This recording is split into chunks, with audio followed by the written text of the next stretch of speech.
Hello बच्चों। Class ninth के सारे स्टूडेंट का इंतज़ार ख़त्म हो चुका। अब आपके सामने एनसीईआरटी ने एसएसटी की नई बुक लॉन्च कर दी है। ये बुक आपको अमेज़ॉन पर इजीली अवेलेबल हो जाएंगे। ये हमारे बुक का लोगो है और इस बुक का नाम है understanding society India and beyond, social science की टेक्स्ट बुक। और ये नाइन्थ क्लास के लिए है और वो भी इसका सिर्फ पार्ट 1 है। यानी कि आप इस पार्ट 1 में इंडिया के बारे में और हमारे सोसाइटी के बारे में थोड़ी बहुत बातें पढ़ेंगे।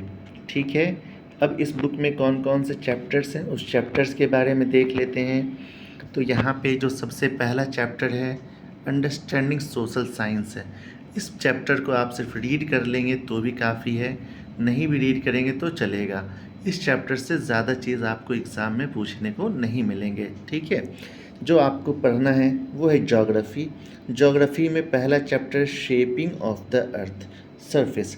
हमारा अर्थ कैसा है, अर्थ पे क्या क्या दिखता है, अर्थ पे क्या क्या कहानियाँ होती हैं, अर्थ पे सरफेस कैसे होते हैं, माउंटेन हैं, प्लेट्यू हैं, रिवर्स हैं, ओशियंस हैं, और फिर भूकंप वगैरह आते हैं यानी कि अर्थक्वेक्स आते हैं, वॉल्केनिक इरप्शन होते हैं।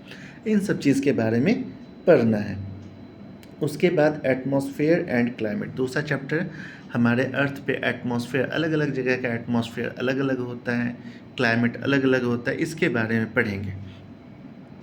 उसके बाद जो हमारा नेक्स्ट बुक होता है हिस्ट्री वाला पार्ट, इसमें 2 चैप्टर फिर से इसमें भी दिए गए, early human beings and civilisation, state of society up to 1000 CE। Early human beings में आपको पढ़ना होगा एंशियंट इंडिया, एक तरह से कह सकते हैं एंशियंट भारत में, एंशियंट इंडिया में कैसे कैसे लोग रहा करते थे, उनका रहन सहन कैसा था, खान पान कैसा था, फिर कैसे वो धीरे धीरे सिविलाइज्ड होने लग गए, कब उन्होंने खेती की, कब उन्होंने किस चीज़ की खोज की, फायर की इन्वेंशन कब की, इन सब चीज़ों के बारे में पढ़ना है। सॉरी। इसके बाद तीसरा पार्ट है पॉलिटिकल साइंस, जिसमें आपको डेमोक्रेसी पढ़ना और इलेक्शंस पढ़ने। तो ये जो तीसरा पॉलिटिकल साइंस है ये एज इट इज़ पुरानी बुक की ही तरह है, इसमें ज़्यादा कुछ भी चेंज नहीं किया गया है। फिर इकोनॉमिक्स में बिल्डिंग ब्लॉक्स और इन इकोनॉमी, इकोनॉमी कैसे बनती है यानी कि एक्टिविटीज़ होंगे यहाँ पे, प्राइमरी सेकेंडरी टर्शरी एक्टिविटीज़ वगैरह होंगे, उसके बारे में डिस्कस करना है। फिर रुपीज़ के बारे में और मार्केट के बारे में, मार्केट प्राइस कैसा होना चाहिए, different different types of price का डिस्कशन होगा, जीएसटी वगैरह होगा, उसको डिस्कशन करेंगे। तो कुल मिला के फर्स्ट बुक में 9 चैप्टर्स हैं। इन 9 चैप्टर्स में फर्स्ट चैप्टर को आप नहीं भी पढ़ेंगे तो चलेगा, बाकी सेकेंड बुक का भी इंतज़ार रहेगा। जब सेकेंड बुक आ जाएगा तो हम देखेंगे सेकेंड बुक में क्या पढ़ना है। ठीक है, ये बुक आपको अमेज़ॉन साइट पे इजीली अवेलेबल है। It is our earth Vasudhaiva Kutumbakam. Vasudhaiva Kutumbakam एक संस्कृत का स्लोगन है जो बताता है the whole world is family, पूरी दुनिया हमारा परिवार है। उम्मीद करते हैं ये लोगो आपको समझ में आया होगा। ये बहुत ही आसान सा लोगो है। अर्थ है, सभी लोग इस अर्थ के हिस्से हैं, हम लोग बिना अर्थ के कुछ कर ही नहीं सकते। Let us think about a life where there is no earth, जहाँ पे अर्थ हो ही ना, तो आप अपनी ज़िंदगी कैसे एक्सपेंड करेंगे तो दिक्कत की बात हो जाएगी, है ना। चलिए हम लोग देखते हैं इस बुक के चैप्टर नंबर 2 को। चैप्टर 2 का नाम है shaping of the earth and surface.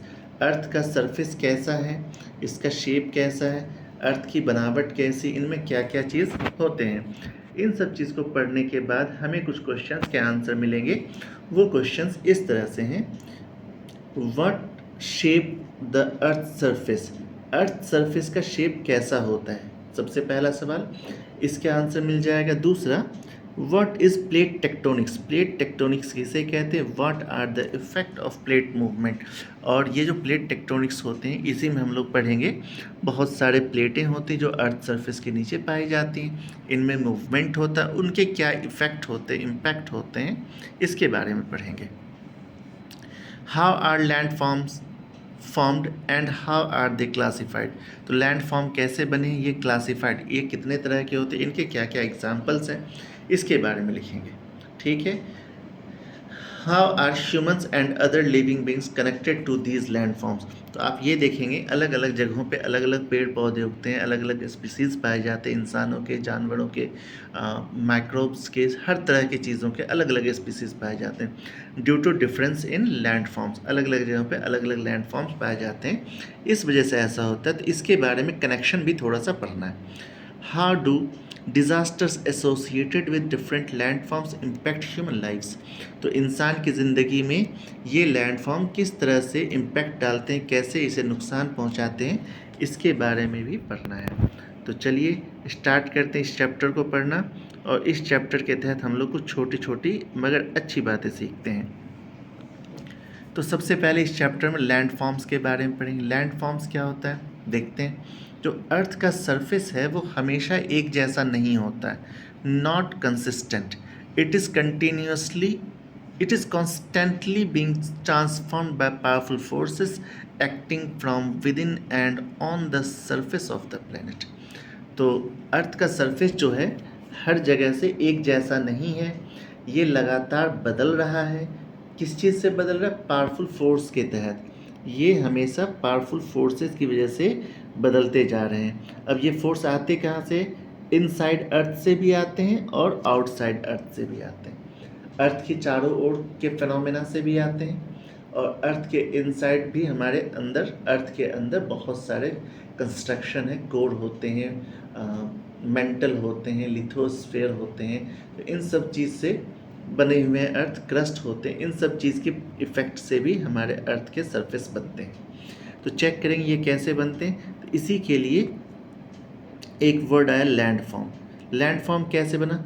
One of the most important ideas that explain these changes is the theory of plate tectonics.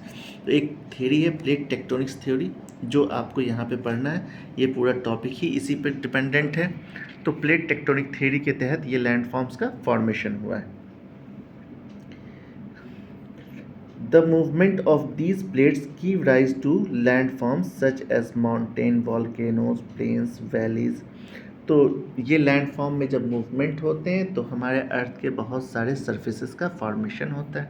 यहाँ पे आपसे सिंपली पूछा जाएगा एक question, define landform with example, या फिर what do you know about landform, explain in brief. 2 marks का ये सवाल बन सकता है आपके लिए। तो आप इसे लिखने के लिए सिंपल सा काम करेंगे, यहाँ पे साइड में एक लैंडफॉर्म का डेफिनेशन लिखा हुआ है, यहाँ पे इसे लिख सकते हैं आप। A landform is a natural feature on the Earth's surface formed by process such as weathering, erosion, deposition and the movement of the earth। तो ये देखिए मैंने बोला था इनसाइड एंड आउटसाइड। इनसाइड में तो हो गया मूवमेंट ऑफ अर्थ क्रस्ट, और आउटसाइड में हो जाएगा weathering, इरोजन, डिपोजिशन, ये सब आउटसाइड सोर्स होते हैं ना। इन सब से लैंडफॉर्म का फॉर्मेशन होता है। लैंडफॉर्म के एग्जांपल्स क्या हैं? Mountain, valleys, plateau, plains, desert, coastal features वगैरह वगैरह, फॉरेस्ट वगैरह भी लैंडफॉर्म के ही पार्ट हो जाते हैं। ये सब डिफरेंट डिफरेंट लैंडफॉर्म्स हैं। इस चैप्टर में यही आप पढ़ने वाले हैं। उम्मीद करते हैं आप इस लैंडफॉर्म का डेफिनेशन यहाँ से यहाँ तक पूरा लिख देंगे और इसे एक्सप्लेन भी कर लेंगे। आपसे पूछा जाएगा what is landform, explain with example. उम्मीद करते हैं इस क्वेश्चन का आंसर लिख लेंगे। जब आप इस चैप्टर को पढ़ रहे हैं और मैं पढ़ा रहा हूँ तो आप पेन कॉपी साथ ले करके बैठें। छोटे छोटे क्वेश्चंस आएंगे जो मैं आपके सामने एक्सप्लेन करता जाऊँगा, जो आप साथ में पढ़ते जाएंगे। यहाँ पे एक सिंपल सा इम्पॉर्टेंट बात है, who gives the plate tectonics theory. तो आप कहेंगे W.J. मॉर्गन। तो ये भी एक इम्पॉर्टेंट क्वेश्चन है आपके लिए। प्लेट टेक्टोनिक थ्योरी किसने दिया था? W.J. मॉर्गन ने दिया था। अब उन्होंने क्या कहा था देखिए, अकॉर्डिंग टू दिस थ्योरी,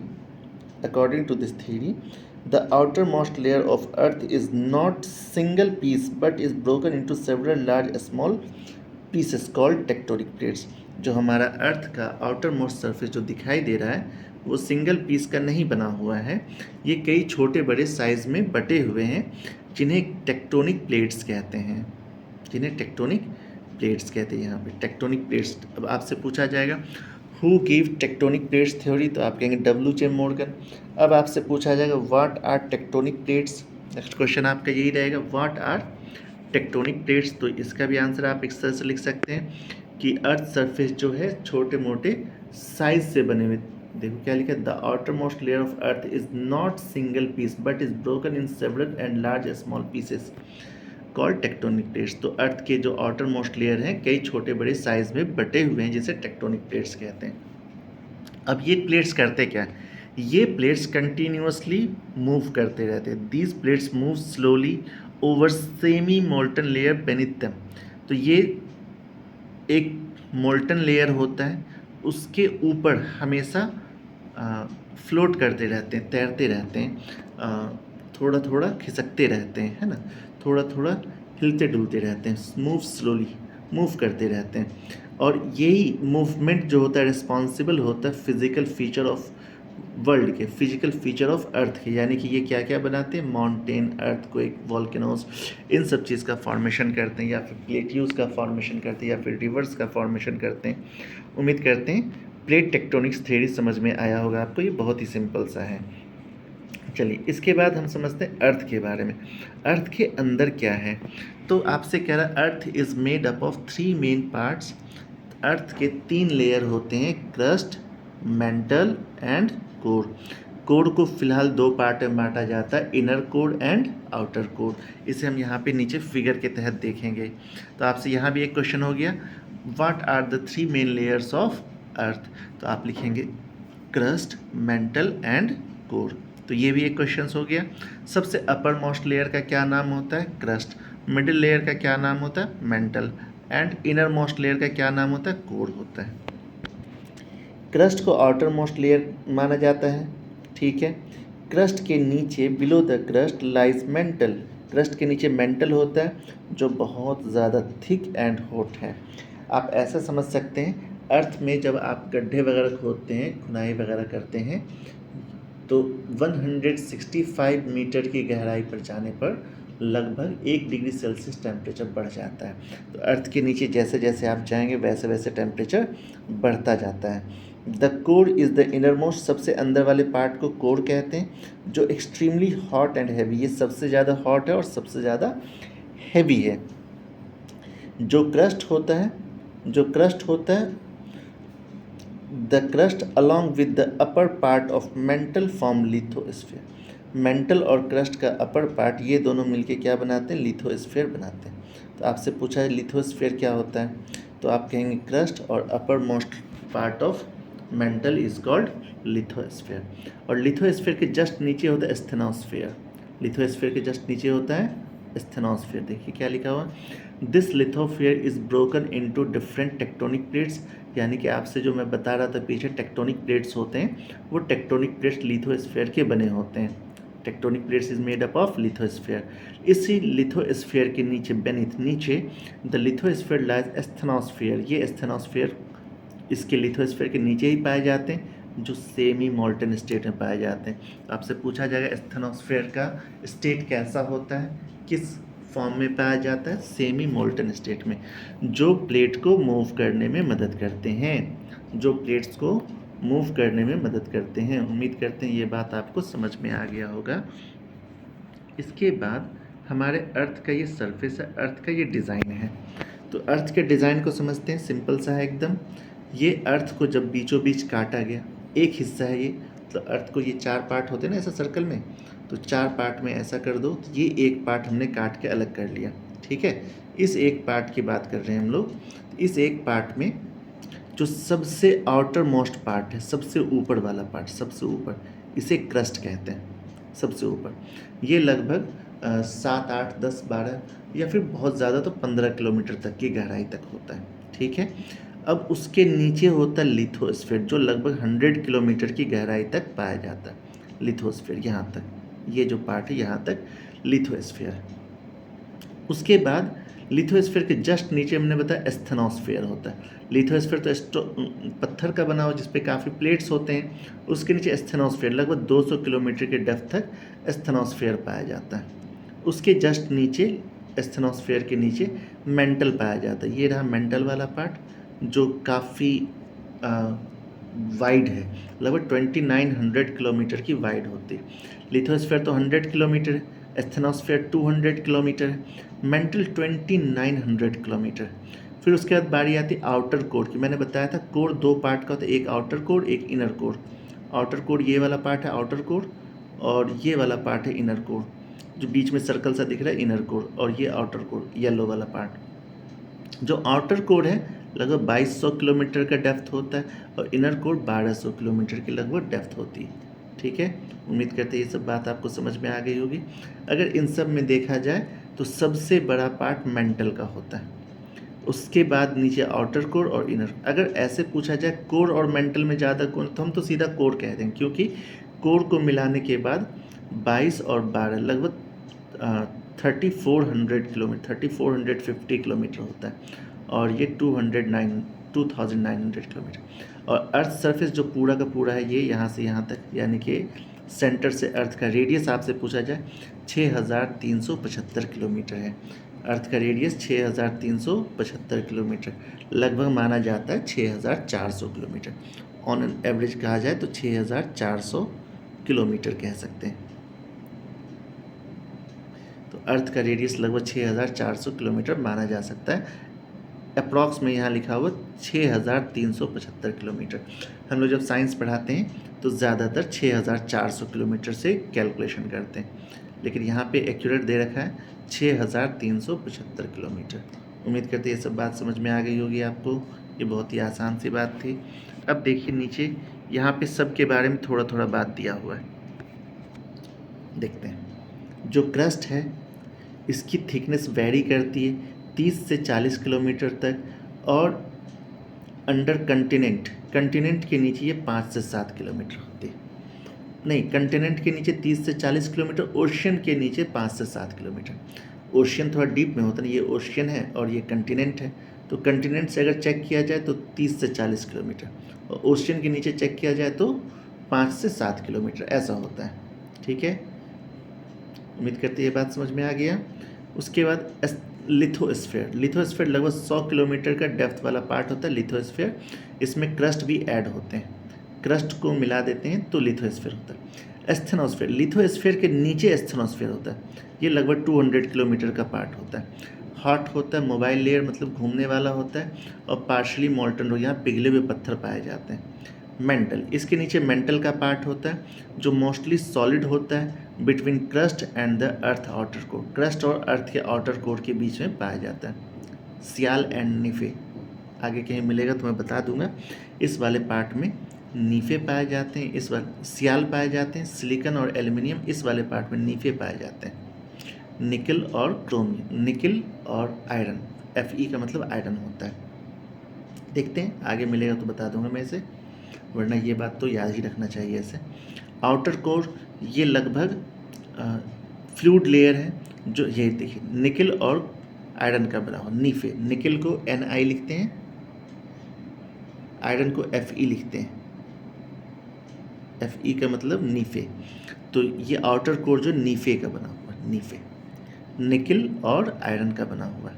जबकि ये जो मेंटल सियाल, सिलिकॉन और एल्युमिनियम से बना हुआ है। सियाल सिलिकॉन और एल्युमिनियम से बना हुआ मेंटल, और कोर वाला जो पार्ट है नीफे से बना हुआ है। ठीक है, निकल और ferrous means iron. Inner core लगभग सॉलिड होता है, हॉट स्पिनिंग मेटल बॉल के जैसा होता है। वो बहुत ही डेंस पार्ट अर्थ का पाया जाता है। सबसे ज़्यादा डेंसली पार्ट कौन सा है? इनर कोर है अर्थ का, और ये सॉलिड पार्ट। आउटर कोर थोड़ा सा लिक्विड पार्ट में पाया जाता है। मेंटल्स लगभग कह सकते हैं आप लिक्विड जैसा होता है, थोड़ा सा सॉलिड सा, मतलब मोल्टन स्टेट में होता है। और ये एस्थेनोस्फीयर सॉलिड सा लिक्विड सा पार्ट है, एस्थेनोस्फीयर लिक्विड सा पार्ट है। उम्मीद करते हैं ये सारी बात समझ में आ गई होगी। ठीक है, इसे हटा दूँ मैं, ये लिख लेंगे। इन आउटर कोर जो होता है वो नीफे का बना होता है, निकल और आयरन का बना होता है, और ये जो मेंटल होता है सियाल, सिलिकॉन और एल्युमिनियम का बना होता है। उम्मीद करते हैं ये सब बात आप लोग लिख लेंगे, आराम से समझ में आ जाएगा। चलिए इसके बाद आगे देखते हैं। Tectonic plates are massive slabs, बड़े बड़े टेक्टोनिक प्लेट्स होते हैं, ये बहुत स्लोली मूव करते हैं, लगभग कुछ ही सेंटीमीटर एक साल में ये मूव करते हैं, फ्यू सेंटीमीटर्स पर ईयर। ठीक है, ये हमेशा जो मूव करते हैं बहुत कम स्लो मूव करते हैं। 3 तरह के tectonic, there are 3 main types of tectonic plates के 3 टाइप होते हैं। कॉन्टिनेंशियल यानी कॉन्टिनेंट के बने हुए प्लेट्स, ओशियनिक प्लेट्स और मिक्स्ड प्लेट। तो आप लोगों को मालूम है अर्थ पे कितने कॉन्टिनेंट हैं? 7। अर्थ पे कितने कॉन्टिनेंट? 7। ओशियन कितने? 5। तो आप लोगों को 7 कॉन्टिनेंट के नाम याद रखने हैं, 5 ओशियन के नाम याद रखने हैं। सबसे बड़ा कॉन्टिनेंट कौन सा, सबसे बड़ा ओशियन कौन सा, सबसे छोटा कॉन्टिनेंट कौन सा, सबसे छोटा ओशियन कौन सा, ये सब चीज़ आपको लिख करके रख लेने होंगे। ठीक है, उम्मीद करते हैं ये बात समझ में आ गई है। टेक्टोनिक प्लेट्स कितने तरह के होते हैं? 3 तरह के होते हैं। आपसे ये भी पूछा जाएगा how many types of tectonic plates are there? There are 3 types of tectonic plates. कौन कौन से? फर्स्ट लिखेंगे कंटिनेंशियल प्लेट्स, दूसरा ओशियनिक प्लेट्स, तीसरा mixed plate. Continental plates continent के ऊपर होते हैं, ओशियनिक प्लेट ओशियन के ऊपर होते हैं, मिक्स्ड प्लेट जो दोनों का मिला जुला पार्ट होता है उसको मिक्स्ड प्लेट कहते हैं। ठीक है, उसके बाद यहाँ पे कुछ हीट फ्लो के बारे में बताया गया है, ये समझते हैं। ये हीट का फ्लो है, ये सीधा सेंटर से ऊपर की ओर बहता है, और यहाँ पे लिक्विड स्टेट, ये भी लिक्विड स्टेट, ये जो दोनों पार्ट है सेमी लिक्विड स्टेट होते हैं। लिक्विड में हीट ऊपर जाता है फिर ऊपर से नीचे आता है, पहले ऊपर जाएगा फिर ऊपर से नीचे। कैसे? यहाँ पे बहुत ज़्यादा गर्मी होती है, तो ये गर्म कोई भी चीज़ होने के बाद वो ऊपर की ओर उठती है। अब ऊपर की ओर उठने के बाद वो ठंडा हो जाएगा, ठंडा होगा तो फिर वो नीचे की ओर आएगा गर्म होने के लिए, फिर ये ऊपर जाएगा फिर वो नीचे आएगा। इसी को कहते हैं कन्वेक्शन। तो ये कन्वेक्शन करंट की वजह से ही ये वाला जो अर्थ के क्रस्ट वाले पार्ट होते हैं ये इसमें फ्लो होता है, मूवमेंट होता है, जिसकी वजह से भूकंप वगैरह जो भी आपको देखने को मिलता है इन्हीं की वजह से होता है। उम्मीद करते हैं ये बात समझ में आ गया होगा, सिंपल सी बात है एकदम। ये एक छोटा सा डायग्राम है जो मूवमेंट मटेरियल को बताता है। देखिए मूवमेंट 3 तरह के होते हैं। देखिए क्या लिखा है, the movement of tectonic plates is caused bye convectional current. तो कन्वेक्शन मैंने बताया, एक ऊपर जाएगा ऐसा, एक ऊपर, पहले नीचे से ऊपर जाता सब्सटेंस फिर ऊपर से नीचे, इसे कन्वेक्शन करंट कहते हैं। तो मूवमेंट ऑफ प्लेट जो होते हैं कन्वेक्शनल करंट की वजह से होते हैं। Heat from the earth core cause molten material in the mental rise, पहले हीट मेंटल वाले पार्ट से ऊपर की ओर जाता है, राइज ऊपर की ओर जाता है। वाइल कूल मटेरियल्स, जब वो ठंडा होता है तो फिर से नीचे की, ठंडी चीज़ भारी होती है वो नीचे की ओर आता है, सिंक हो जाती है, नीचे आ जाती है। This continuous movement creates convection current that push and pull the tectonic plates causing them to move in different direction. तो आपसे यहाँ पे पूछेगा व्हाट आर कन्वेक्शनल करंट, आपसे पूछे व्हाट आर कन्वेक्शनल करंट्स, तो आप क्या कहेंगे? जो यहाँ पे डेफिनेशन लिखा गया है, heat from earth surface core cause molten material into the mantle to rise. जो अर्थ सरफेस के मेंटल के जो सब्सटेंस होते हैं गर्म होने की वजह से ऊपर की ओर जाते हैं, फिर वो ठंडा होकर के नीचे आ जाते हैं। ये कंटिन्यू मूवमेंट चलता रहता है, इसी मूवमेंट को क्या कहते हैं? कन्वेक्शनल करंट्स कहते हैं। ठीक है, और ये कन्वेक्शनल करंट ही होते हैं जो टेक्टोनिक प्लेट्स को मूव कराने में मदद करते हैं। उम्मीद करते हैं ये आप लोग लिख लेंगे, कोई मुश्किल नहीं है, आसान सा है। अब प्लेट बाउंड्रीज, हर एक प्लेट्स की अपनी अपनी बाउंड्री होती है। तो the edge of tectonic plates are known as plate boundary. आपसे पूछा जाएगा व्हाट आर प्लेट बाउंड्रीज, तो आप क्या कहेंगे? The edge of tectonic plates are called plate boundaries. ठीक है, अब प्लेट बाउंड्रीज 3 तरह के होते हैं, कन्वर्जेंट, डाइवर्जेंट और एक होते हैं ट्रांसफॉर्म। कन्वर्जेंट बाउंड्री एक होते हैं, एक डाइवर्जेंट बाउंड्री होती है, एक ट्रांसफॉर्म बाउंड्री होती है। कन्वर्जेंट का मतलब एक प्लेट इधर की ओर जा रहा है, एक प्लेट इधर की ओर आ रहा है, 2 प्लेट आमने सामने मिल जाते हैं, कन्वर्जेंट हो गया। डाइवर्जेंट में एक प्लेट इधर को जा रहा है, एक दूसरी प्लेट इधर को शिफ्ट हो रही है, ये डाइवर्जेंट। तीसरा प्लेट, ये दोनों एक दूसरे के पैरेलली मूव कर रहे होते हैं ऐसा। ठीक है, इस तरह से ट्रांसफॉर्म मूवमेंट होता है। तो ये 3 तरह की कन्वर्जेंट बाउंड्री होती है, या फिर दोनों एक ही तरफ से मूव कर रहे होंगे ऐसे ऐसे, या फिर दोनों इसी तरह से मूव कर रहे होंगे। 2 प्लेट्स एक ही, जनरली ये होता है एक इस साइड मूव करता है, एक इस साइड मूव करता है, दोनों प्लेट अलग अलग डायरेक्शन मूव करते हैं। ठीक, तो यहाँ देखिए क्या दिया हुआ है, there are 3 main types of plate boundaries.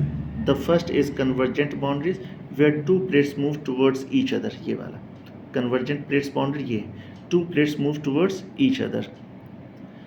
When continents plates तो इसे साफ साफ करते हैं। When continental plate collide, they form fold mountains such as Himalayas. तो जब इस तरह के मूवमेंट होते हैं इनसे फोल्ड माउंटेन्स का फॉर्मेशन होता है। एक तो हिमालय लिखा हुआ, एक और फोल्ड माउंटेन है जिसे एल्प्स कहते हैं। ये यूरोप के एक बहुत बड़ी पहाड़ी है Alps mountain. When oceanic plates collide with continental plates, the oceanic plate sinks beneath the अब देखिए क्या होता है, देखिए समझिए पहले, इन सबको हटा देते हैं। क्या मान लीजिए हम ऐसा बना लेते हैं, ये अर्थ सरफेस, ये ओशियन है। ऐसा अर्थ सरफेस के नीचे इतनी बड़ी प्लेट है, इतनी मोटी प्लेट है, और ओशियन के नीचे ऐसी प्लेट है छोटी सी। तो अब ये वाला सरफेस और ये सरफेस दोनों जब टकराते हैं ना, तो ये नीचे की ओर मूव करते हैं और ये ऐसा आ जाते हैं। तो ये जब दोनों मूव करेंगे तो ये ऊपर की ओर राइज करते हैं, ऐसा हल्के होने की वजह से ऊपर की ओर राइज करते हैं। तो यहाँ पे माउंटेन का फॉर्मेशन हो जाता है ऐसा। ये लिखा हुआ यहाँ पर देखिएगा, when two plates move towards each other, when continental plates collide, they form fold mountains such as Himalaya. When an oceanic plate collide with continental plate, the oceanic plate sink beneath the continental plate. Oceanic plate नीचे की ओर move करती है, नीचे की ओर, ठीक है, और ये वाला पार्ट ऊपर की ओर उठने लगता है, leading to the volcanic activities and earthquake, जिसकी वजह से वॉल्केनिक एक्टिविटीज़ होती है और अर्थक्वेक, भूकंप वगैरह आते हैं। उम्मीद करते हैं दो पार्ट समझ में आ गया। जब दो अर्थ वाला पार्ट मूव करेगा, कॉन्टिनेंशियल पार्ट मूव करेगा, तो फोल्ड माउंटेन बनेगा, फोल्ड माउंटेन, और उसका एक एग्जांपल हिमालय। और जब एक ओशियन का प्लेट होगा और एक कॉन्टिनेंट का प्लेट होगा, तो ओशियन नीचे चला जाएगा, कॉन्टिनेंट ऊपर ऐसा मूव कर जाएगा, ठीक है, ऐसा होगा। अब दूसरा सेकेंड टाइप दिया divergent boundary, when plate moves away from each other, एक इधर जा रहा है एक इस साइड को जा रहा है, move away from each other. In this case magma rises from below and forms new crust. इस कंडीशन ये इधर जाएगा, ये इधर जाएगा, तो बीच से मैग्मा ऊपर की ओर आएगा और एक नए सरफेस का फॉर्मेशन करता है, creating features such as mid ocean ridge. इसकी वजह से यहाँ पे मिड ओशियन रिज बनता है। तो सबसे बड़ा ओशियन रिज है mid Atlantic ocean ridge, S shape में है। अटलांटिक ओशियन रिज जो है बच्चे एस शेप में पाया जाता है, और ये सबसे बड़ी इस है, ये सबसे बड़ी अटलांटिक ओशियन, इतनी ऊंचाई की है, इतनी हाइट, इसका माना जाता है हिमालयन माउंटेन जो है ना, ये उससे भी ज़्यादा हाइट है इसकी, और उससे भी ज़्यादा लंबी है ये। अर्थ सरफेस पे तो सबसे ज़्यादा हिमालय है, लेकिन इनसाइड अर्थ यानी कि इनसाइड वाटर बॉडीज़ सबसे बड़ा जो माउंटेन है वो ये रिज है, ठीक है। उसके बाद तीसरा होता है ट्रांसफॉर्म बाउंड्री, यहाँ लिखा भी है देखिए, the mid Atlantic ridge is a good example. Third type is transform, where plates slide past each other without creating और डिस्ट्रॉइंग क्रस्ट। ये एक दूसरे के साथ स्लाइड करते रहते हैं ऐसा, और स्लाइड करते हैं बिना डिस्ट्रॉय किए हुए। This type of movement cause earthquake, इस मूवमेंट की वजह से अर्थक्वेक आता है, earthquake such as long San Andreas fault the United States. तो यहाँ पर एक आपको एग्जाम्पल दिया है, सैन एंड्रीज फॉल्ट, ये एक जगह है यूनाइटेड स्टेट्स का जहाँ पे अर्थक्वेक लगभग इन्हीं मूवमेंट की वजह से हमेशा आते रहते हैं। उम्मीद करते ये बात आपको समझ में आया होगा, ये बहुत ही सिंपल सा बात था। इसके बाद हम लोग देखते हैं क्या होगा। तो यहाँ पे कुछ डायग्राम्स हैं, चलिए इस डायग्राम से हम लोग नेक्स्ट क्लास में करेंगे। आज के लिए बस यहाँ तक ही, ट्रांसफॉर्म बाउंड्री तक ही हमारा वर्क रहेगा, तो यहाँ तक ही हम आपको रोक देते हैं।